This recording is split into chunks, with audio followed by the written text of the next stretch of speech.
Dobrý, ja som vám Peťo Flimel a teraz toto je 6. príklad z matematiky z KMA jednotky VUT. Takže máme vypočítať tento integrál.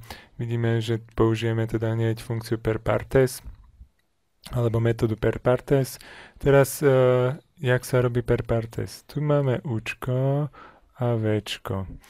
Tu máme už čo máme už derivované a to budeme teda musieť integrovať. Takže čo budeme integrovať? Takže pravdepodobne tento sinus x sa nám bude dobre integrovať. Takže dáme, že to bude sinus 4x.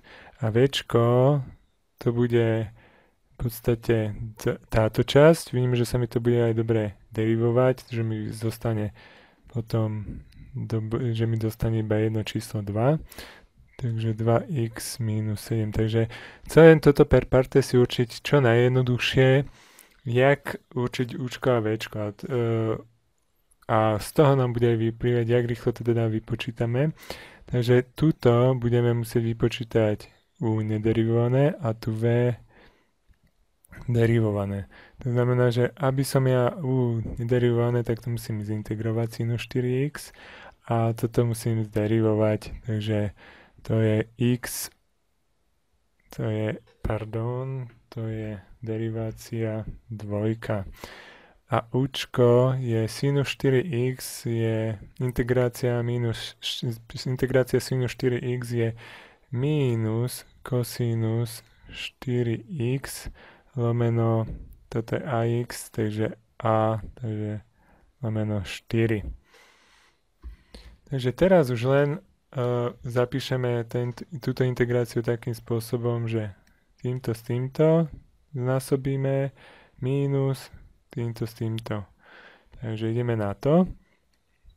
Mám si takúto farbičku, takže 2x minus 7 krát minus kosinus 4x lomeno 4. Mínus, a teraz toto s týmto, integrál 2-krát, to môžeme dať rovno pred to, mínus kosinus 4x lomeno 4. Takže ja si rovno už prepíšem toto minus 2, to je 2 lomeno 4, to je 1 polovica. Tieto minuská si môžeme tiež prepísať. A vyňať si to všetko pred integrál. Takže tu bude 1 polovica a tu bude mínus alebo plus. Takto plus. Toto je ešte dx podľa xu. Tu budem derivovať, respektíve integrovať. Takže ďalej. Takže tuto mi už zostáva len na zjednodušení. Takže 2x, tuto si to môžem tiež vyňať, dám si, aby to ostalo iba kosinus 4x a toto ešte zintegrujem.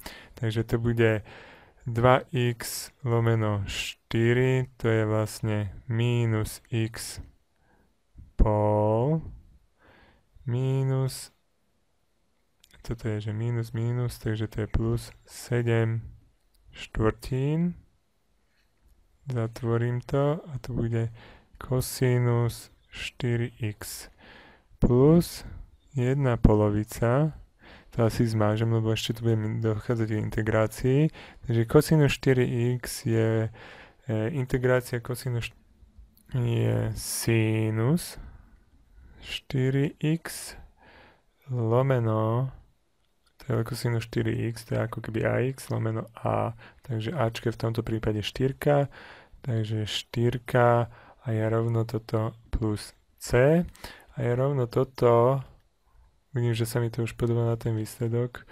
prepíšem na 2x4, čo je 8, takže nám to už dáva tento výsledok, ktorý tu máme, takže ja to môžem takto zapísať, takže toto je výpočet 4. príkladu, vidím, že sa to zhoduje a ďakujem za pozornosť, ja som vám